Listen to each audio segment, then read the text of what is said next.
तो राजधानी पटना से बड़ी खबर है। नीट छात्रा संवेदना की मौत मामले से जुड़ा बड़ा अपडेट इस समय आपकी टेलीविजन स्क्रीन पर। एसआईटी ने केस में पॉक्सो एक्ट जोड़ दिया है।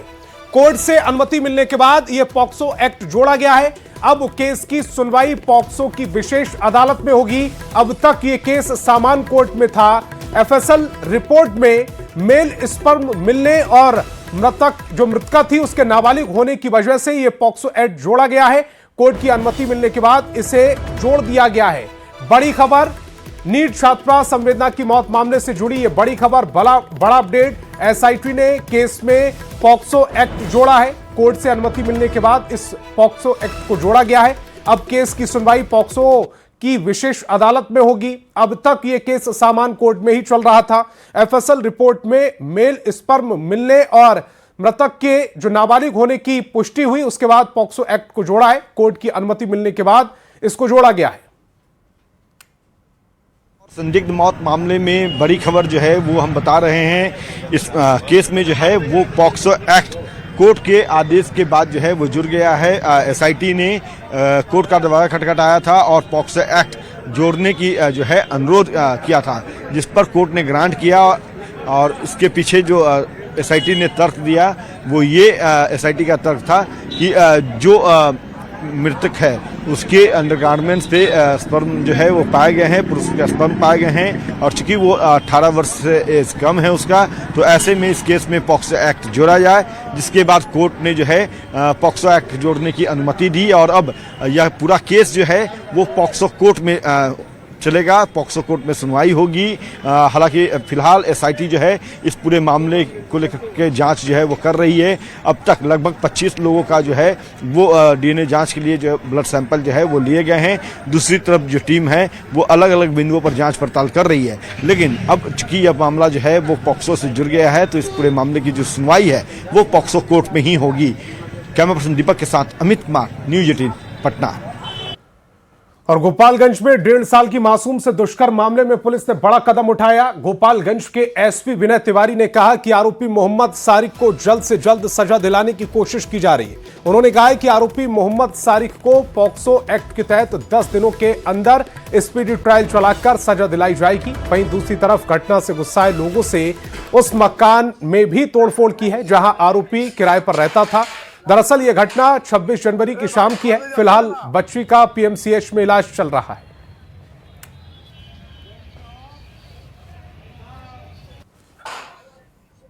वैज्ञानिक साक्ष्य इसमें मिले हैं, बायोलॉजिकल सैंपल्स भी कलेक्ट हुए हैं, घटनास्थल से भी साक्ष्य मिले हैं। जैसे ये केस पूरी तरह कंप्लीट हो चुका है, केवल एफएसएल की रिपोर्ट आएगी।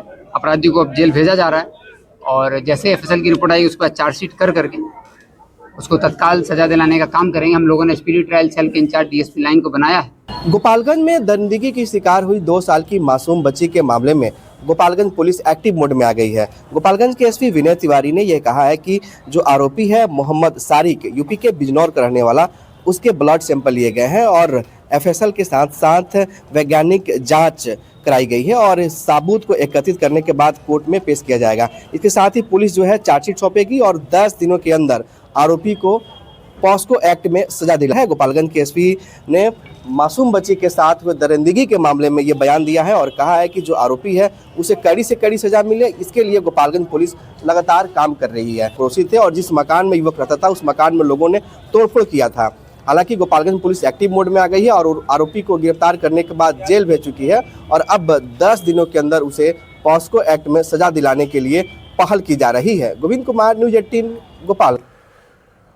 और अगली खबर बेगूसराय से है, जहां साधु के भेष में दुष्कर्म की सनसनीखेज घटना सामने आई।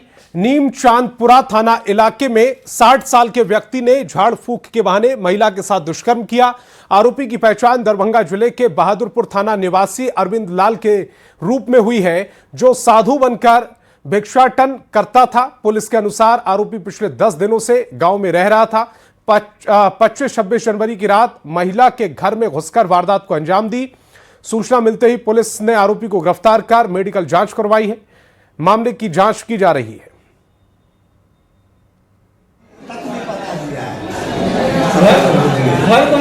इसी जगह तो रहते हैं,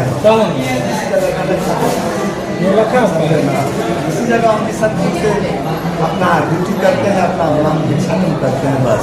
वो किस लिए गए थे? कुछ वो क्यों? मांगने चांगने वाला काम करते हैं, मांगते हैं प्रभु जी, मांग करके अपना जीवन में व्यस्त करते हैं। एक तथाकथित साधु के वेश में रहने वाले व्यक्ति अरविंद लाल देव उम्र 60 वर्ष द्वारा एक 25 वर्षीय महिला के साथ बलात्कार करने की घटना प्रकाश में आई है। इस घटना की सूचना 26 जनवरी को शाम में नीमाचांदपुरा थाना पुलिस को दी गई, जिसके पश्चात त्वरित कार्रवाई करते हुए पुलिस ने आरोपी व्यक्ति को गिरफ्तार कर लिया। इन दोनों का पीड़िता एवं आरोपी का मेडिकल जांच करा लिया गया है। साथ ही एफएसएल की टीम भी घटनास्थल पर आकर जांच कर चुकी है। और जहानाबाद से बड़ी खबर है, गुलाबगंज बाजार में पुलिस प्रशासन पर पथराव हुआ है। बाजार में अतिक्रमण हटाने गई थी पुलिस की टीम, पथराव में पुलिस की गाड़ी क्षतिग्रस्त हो गई। पथराव में पुलिस जवान को चोट आई है। बताया जा रहा है कि पुलिस की टीम अतिक्रमण हटाने गई थी, तभी लोगों ने हमला कर दिया। दंडाधिकारी और जिला परिवहन पदाधिकारी अविनाश कुमार ने बताया कि हाई कोर्ट के आदेश पर टीम अतिक्रमण हटाने की कार्रवाई कर रही थी, तभी लोगों ने पत्थर बरसाने शुरू कर दिए। आदेश के आलोक में जिला पदाधिकारी द्वारा मुझे यहाँ दंडाधिकारी के रूप में प्रतिनियुक्त किया गया है। यहाँ पर जो रैयत के द्वारा कार्य किया जा रहा है, तो उसके लिए मुझे यहाँ विधि व्यवस्था के संधारण के लिए भेजा गया है। और यहाँ पर जो कुछ मिसक्रिएंट्स हैं उनके द्वारा पत्थर चलाया जा रहा है, तो उन लोगों ने अतिरिक्त बल की मांग की है। अतिक्रमण नहीं, यहाँ पर जो रैयत है उनके द्वारा माननीय उच्च न्यायालय में एक वाद दायर किया गया था, जिसमें माननीय उच्च न्यायालय के द्वारा आदेश पारित किया गया है। उसके आलोक में जिला पदाधिकारी द्वारा आदेश दिया गया था, मुझे दंडाधिकारी के रूप में प्रतिनियुक्त किया गया है, उसी में कार्य करेंगे। और खबर दरभंगा से, जहां के बेता थाना क्षेत्र से सामने आए एक वीडियो ने पुलिस की कार्यशैली पर सवाल खड़े कर दिए हैं। आरोप है कि नो एंट्री में घुसी महिला डॉक्टर से कार्रवाई के बजाय थाना अध्यक्ष हरेंद्र कुमार ने वर्दी का रौब दिखाया। डॉक्टर तेजस्विनी पांडे का कहना है कि मामूली ट्रैफिक उल्लंघन पर खुलेआम गाली गलौज, बदसलूकी और धमकी दी गई। ये पूरा वाकया सड़क पर मौजूद लोगों के सामने हुआ। वीडियो सामने आने के बाद अब पुलिस की भूमिका और कार्रवाई पर सवाल उठ रहे हैं। गाड़ी चमका रहा है, भैया आप हाथ नहीं लगा सकते हैं। जो फाइन होगा आप फाइन बोल सकते हैं ना, बदतमीजी नहीं कर सकते हैं। आप बदतमीजी नहीं कर सकते हैं। अरे तू चमका रहा है, गाड़ी चमका क्या रहा है यार? गाड़ी चमका रहा है। रुकिए रुकिए रुकिए रुकिए रुकिए, मैडम हो चाहे कुछ रहे, बाहर निकल। रुकिए रुकिए, पहले बाहर निकाल। कहना था शांति, बाहर निकल। तू बाहर नहीं जा रहा, हम निकले। तू गाड़ी चमका रहा है, गाड़ी चमका रहा है। भैया आप हाथ नहीं लगा सकते हैं। जो फाइन होगा आप फाइन बोल सकते हैं ना, बदतमीजी नहीं कर सकते हैं। पुलिस वाला जिसका नाम मैंने टैग पे पढ़ा, हरेंद्र कुमार, उसने 2-3 बार जो मेरे ड्राइवर की साइड वाला सीट होता है उसके शीशे पे अपनी बंदूक से मारा। अब वो गाड़ी आगे बढ़ाने के लिए मार रहा था या असॉल्ट करने के लिए मार रहा था, वहाँ पे क्लियर नहीं हुआ। कुछ दूर आगे जाके उसने गाड़ी रोकने की कोशिश की, जो भी किया ड्राइवर ने स्लो डाउन किया। हमें अपनी गलती वहाँ पे समझ नहीं आई, क्योंकि 1 वे का अगर फाइन होता तो पीछे ट्रैफिक पुलिस वाला करता। 4-5 और पुलिस वाले थे, लेकिन ये जो हरेंद्र कुमार थे, इन्होंने सेम हरकत आगे आके फिर से चालू की। अपने बंदूक से शीशा तोड़ने की कोशिश की और मेरे ड्राइवर को बदतमीजी से बात की। ऐसी अभद्र गालियों का इस्तेमाल किया जो वीडियो में है, जो मैं रिपीट नहीं करना चाहूँगी। बड़ी खबर गोपालगंज से, जहां चर्चित मुखिया सुखल मुशहर हत्याकांड में जेल से बाहर निकलते अभियुक्त को गोली मारने की खबर आ रही। घटना मीरगंज थाना क्षेत्र के जिगना ढाला के पास की है। घायल सुमित सिंह को इलाज के लिए सदर अस्पताल में भर्ती कराया है, जिसकी हालत खतरे से बाहर बताई जा रही। थावे थाना क्षेत्र के धतीवना गांव के रहने वाले जख्मी सुमित सिंह से पूछताछ कर पुलिस फरार आरोपियों की तलाश में जुट गई है। चर्चित मुखिया सुखल मुशहर की हत्याकांड के मामले में जेल से बाहर निकले आरोपी सुमित सिंह को गोली मारने की खबर आ रही है। मीरगंज थाना क्षेत्र के जिगना और नरैनिया के बीच ये वारदात हुई है और इस वारदात में जो सुमित सिंह है उन्हें बाएं हाथ में गोली लगी है और उन्हें इलाज के लिए इस वक्त सदर अस्पताल के इमरजेंसी वार्ड में लाया गया। फिलहाल स्थिति सामान्य है, लेकिन इस घटना के बाद से गोपालगंज पुलिस अलर्ट हो गई है। चूंकि बीच शहर में गोलीबारी की वारदात होने की खबर मिली, उसके बाद गोपालगंज पुलिस अलर्ट हो गई। हम सिवान जा रहे थे अपने मित्रों को देखने, वहाँ हॉस्पिटलाइज है, तो उन्हीं को देखने जा रहे थे। उसी पीरियड में नरैनिया पेट्रोल पंप के आसपास में थोड़ा सा पहले या थोड़ा सा आगे अभी वहीं पे जो है आकाश उनको गोली मारा। आकाश बाइक पे पीछे बैठा था, सुशील जो है गाड़ी चला रहा था, हेलमेट लगाया था। और ये जो घटना है प्रकाश सिंह करवाए हैं, इसके पहले भी हम पे गोली चलवाए थे 1 साल पहले। सुमित सिंह है, उनके द्वारा पुरानी रंजिश और राजनीतिक साजिश के तहत घटना को अंजाम दिए जाने का आरोप लगाया गया है। लेकिन गोपालगंज पुलिस की ओर से इस पूरे मामले की जांच की जा रही। घटना के पीछे सच्चाई क्या है, इसकी वजह क्या है। फिलहाल घायल व्यक्ति का इलाज इस वक्त सदर अस्पताल के इमरजेंसी वार्ड में चल रहा है और पुलिस आरोपियों की तलाश में लगातार छापेमारी कर रही है। गोविंद कुमार, न्यूज़ 18, गोपालगंज। बड़ी खबर राजधानी पटना से है, जहां सिविल कोर्ट में युवक को जांच के दौरान हथियार के साथ गिरफ्तार किया गया। युवक सिविल कोर्ट के गेट नंबर 1 से जाने का प्रयास कर रहा था। जांच के दौरान सुरक्षा कर्मियों ने हथियार के साथ युवक को गिरफ्तार कर लिया। पूरे मामले के बाद सिविल कोर्ट की सुरक्षा कड़ी कर दी गई है। एसएसपी खुद सिविल कोर्ट पहुंचे। गिरफ्तार युवक का नाम पीयूष कुमार है, जो हथियार लेकर सिविल कोर्ट में जाने की कोशिश कर रहा था। युवक के साथ एक और संदिग्ध था, जो कि फरार हो गया है। एसएसपी ने कहा कि जांच की जा रही है। कोर्ट में जो पुलिस की फोर्स लगी रहती है, उन्हीं के द्वारा जब चेकिंग किया गया तो एक व्यक्ति के पास से हथियार बरामद हुआ। हथियार और कुछ पैसे बरामद हुए हैं। इसे अभी पूछताछ करना बाकी है। इनको द्वारा बताया गया था कि एक और व्यक्ति है इनके साथ, उसकी पहचान करना भी बाकी है। उसके हम लोग तलाश कर रहे हैं और जो व्यक्ति पकड़ाया है इससे गंभीर पूछताछ होगी तो पता चलेगा कि ये क्या करने आया था और क्या निशाना था इनका यहाँ पे। अभी जो हथियार के साथ मिला है तो लग ही रहा है कि यहाँ कोई बड़ी घटना करने आ रहा था ये। इसके साथ ही पकड़ा जाता है और जब इनसे गंभीर पूछताछ होगी तभी ये क्लियर हो पाएगा। बड़ी खबर है राजधानी के सिविल कोर्ट से। पटना सिविल कोर्ट में आज जांच के दौरान एक व्यक्ति हथियार के साथ पकड़ा गया। हम अभी सिविल कोर्ट में हैं और उस घटना के बाद सिविल कोर्ट की सुरक्षा भी कड़ी कर दी गई है और लगातार इससे पहले भी कुछ दिन पहले ही सिविल कोर्ट को बम से उड़ाने की धमकी मिली थी। और यही नहीं, आज राज्य के कई सिविल कोर्ट को भी उड़ाने की धमकी मिली है। तो ऐसे में ये घटना काफ़ी बड़ी हो जाती है कि एक युवक पहुंचता है, हथियार के साथ सिविल कोर्ट में जाना चाहता है। हालांकि पुलिस की जांच व्यवस्था के द्वारा वो पकड़ा जाता है। सबसे बड़ी चीज़ है कि यहाँ पर जो 2-3-4 बार जो पटना सिविल कोर्ट में बम उड़ाने की धमकी है, अभी आज जो कांड हुआ है ये काफ़ी बड़ी घटना होने से बचा। ये कहीं ना कहीं एक हम लोगों को डर का माहौल है। इसके लिए सरकार को यहाँ सुरक्षा बढ़ानी चाहिए। यहाँ के प्रशासन जितना वो तो सतर्क हैं ही, वो अपना ड्यूटी करते हैं, लेकिन उसके बावजूद भी इतना अपराधियों में दम हो गया है, इतना उन लोग का हौसला हो गया कि लोग कोर्ट में हमेशा आ जाते हैं। जो सिविल कोर्ट की सुरक्षा फिलहाल कड़ी कर दी गई है। न्यूज़ 18 के लिए पटना से धर्मेंद्र कुमार। और सीएम नीतीश कुमार समृद्धि यात्रा के दूसरे चरण में दरभंगा पहुंचे और मुख्यमंत्री ने दरभंगा जिले को कई सौगातें दी। सीएम ने 13,682 लाख रुपए की लागत से 50 योजनाओं की आधारशिला रखी और 40 योजनाओं का उद्घाटन किया। मुख्यमंत्री ने पिछली बार प्रगति यात्रा के दौरान घोषित दिल्ली मोड़ पर 88 करोड़ 78 लाख की लागत से बन रहे अंतर्राज्यीय बस पड़ाव का भी निरीक्षण किया। इसे 14 दिसंबर 2027 तक चालू करने का लक्ष्य रखा गया है। खबर बक्सर से, जहां सदर अस्पताल में उस वक्त अफरा तफरी मच गई जब निरीक्षण करने पहुंची बीजेपी विधायक आनंद मिश्रा सिविल सर्जन पर भड़क गए। दरअसल विधायक आनंद मिश्रा पर 2.5 लाख रुपए रिश्वत लेने के आरोप लगे थे। विधायक ने इन आरोपों को खारिज करते हुए कहा कि कुछ लोग जानबूझकर मेरी छवि खराब करना चाहते हैं। वहीं अस्पताल में डॉक्टर और विधायक के बीच नोक-झोंक का वीडियो सोशल मीडिया पर वायरल हो रहा है। कुकृत्य के चलते हम अपने ऊपर लांछन नहीं लेते।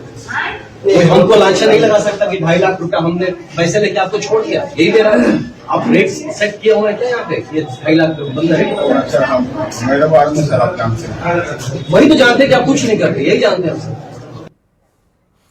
बेतिया से बड़ी खबर, वाल्मीकि टाइगर रिजर्व में बाघ की मौत हो गई है। वन विभाग में हड़कंप मचा हुआ है। वन विभाग की टीम मौके पर पहुंची। मानपुर जंगल किनारे बाघ का शव मिला है। वन बैरिया गांव के पास बाघ की मौत हुई है। मौत के कारणों की फिलहाल जांच हो रही है।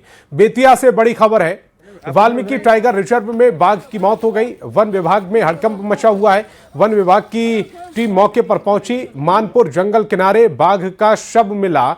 वन बैरिया गांव के पास बाघ की मौत हुई है। मौत के कारणों की जांच की जा रही है। वाल्मीकि टाइगर रिजर्व में एक बार फिर एक बाघ की मौत हो गई है। मऊराहा वन क्षेत्र के मानपुर के जंगल से निकलकर रिहायशी क्षेत्र की तरफ बाघ बढ़ ही रहा था कि अचानक खेत की रखवाली के लिए लगाए गए तार ने इस बाघ की जान ले ली। और लगातार हो रही बाघों की मौत के बाद वन विभाग की कार्यशैली पर एक सवाल उठ गया है। सवाल यह कि आखिर कब तक एक एक कर ऐसे ही बाघों की मौत होती रहेगी, और सवाल यह भी कि आखिर बाघों की मौत को रोकने की दिशा में वन विभाग कोई ठोस प्रयास क्यों नहीं करता। मुन्ना राज, न्यूज़ 18, वाल्मीकि टाइगर रिजर्व।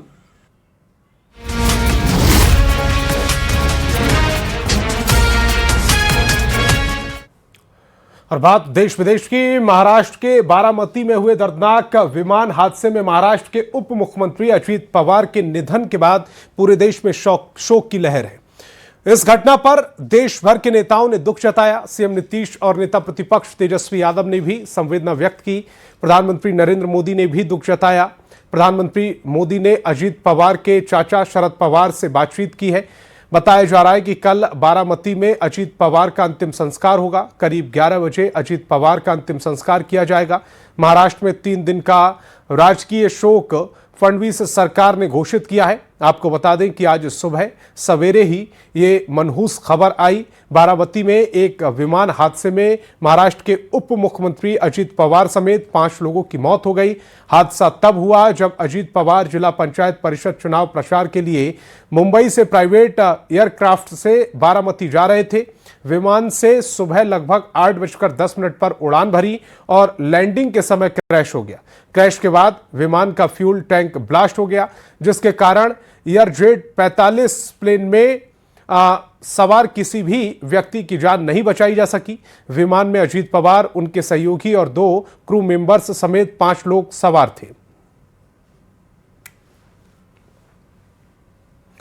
तो चलिए अब आपको हादसे की अलग अलग तस्वीरें दिखाते हैं। किस तरह से यह हादसा हुआ है, कहां हादसा हुआ है, कैसे हादसा हुआ है, और हादसे के बाद की कुछ तस्वीरें हम आपको दिखाने जा रहे हैं।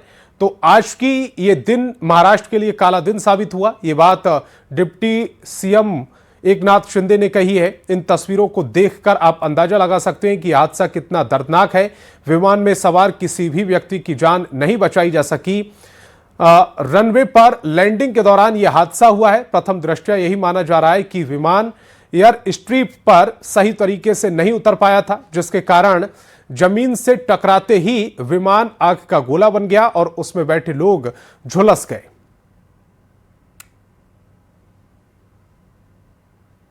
ये हमने देखा कि एयरप्लेन जब नीचे आया था ऐसा लग रहा था उसका क्रैश हो जाएगा ऐसा हम सोच रहे थे, तभी क्रैश हो गया। हम देखे कि हमें लगा नहीं क्रैश हो गया है, लेकिन एयर ट्रैप पे उतरेगा ऐसा लगा, उतर रहा है, लेकिन क्रैप हुआ और उसके बाद स्फोट हो गया उसका ज़बरदस्त। स्फोट होने के बाद वो हम देखने आए, पहले देखा तो उसको आग लगी थी पूरे प्लेन को, और उसके बाद 4-5 स्फोट हो गया विमान में उसका, और उसके बाद बहुत लोग आ गए और उसने निकालने की कोशिश की, लेकिन बड़ी आग लगी, उसके कारण कोई मदद नहीं कर सकता, लेकिन सब आ गए। तब बाद में उसको उसमें आजिदा था। ये हमारे लिए बहुत शौक की बात में है, ये हमें बता नहीं सकते हम बात। महाराष्ट्र के बारामती में विमान हादसे के दौरान उप मुख्यमंत्री अजित पवार के निधन पर डिप्टी सीएम विजय सिन्हा ने भी दुख जताया और कहा है कि उप मुख्यमंत्री अजित पवार के निधन की खबर अत्यंत हृदय विदारक है। इस घटना से देश और प्रदेश के लिए ये अपूर्णीय क्षति है। बहुत ही दुखद, दुर्भाग्यपूर्ण आज महाराष्ट्र के उप मुख्यमंत्री जी का आकस्मिक निधन मर्माहत किया है। ये बड़ा ही शोकाकुल वातावरण और इनके इस घटना की पूरी जानकारी ली जा रही है। और अब खबरें कारोबार और बाजार से जुड़ी हुई हैं। भारतीय शेयर बाजार में लगातार दूसरे दिन धमाका देखने को मिला है। बुधवार 28 जनवरी को शेयर बाजार ने मजबूत क्लोजिंग की है और दोनों इंडेक्स सेंसेक्स और निफ्टी हरे निशान पर बंद हुए हैं। कारोबारी सत्र के दौरान दिन के अंत में सेंसेक्स 487 अंक उछलकर 82,344 पर बंद हुआ। वहीं निफ्टी 167 अंक की तेजी के साथ 25,342 के स्तर पर क्लोज हुई है। बैंक निफ्टी ने भी अच्छा मूड दिखाया और 393 अंक की बढ़त के साथ 59,599 पर बंद हुई है। भारत और यूरोपीय संघ के बीच हुए ऐतिहासिक फ्री ट्रेड डील के बाद भारतीय शेयर बाजार में जबरदस्त उत्साह देखा जा रहा है। मोदी सरकार के इस कदम से शेयर बाजार को मजबूती मिली है। यही वजह है कि 2 दिन से सभी प्रमुख इंडेक्स हरे निशान में कारोबार कर रहे हैं।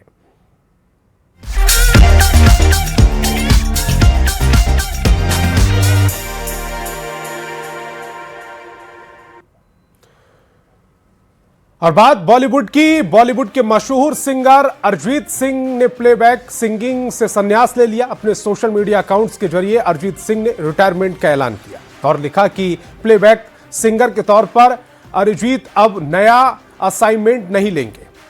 मुझे ये घोषणा करते हुए खुशी हो रही है कि अब से मैं इस पेशे को समाप्त कर रहा हूं। यह एक शानदार सफर रहा। ये बात अरिजीत ने लिखी है। अरिजीत के इस ऐलान ने फैंस का दिल तोड़ दिया। अपनी सुरीली आवाज और शांत स्वभाव के लिए जाने जाने वाले अरिजीत ने भारतीय संगीत में सबसे लॉयल फैन बेस में से एक बनाया है। टेलीविजन पर रियलिटी शो फेम गुरुकुल से अपने सफर की शुरुआत करने वाले बॉलीवुड के सबसे भरोसेमंद सिंगर बनने तक उनका यह सफर किसी फिल्मी कहानी से कम नहीं रहा, लेकिन अब उन्होंने इसे विराम लगा दिया है।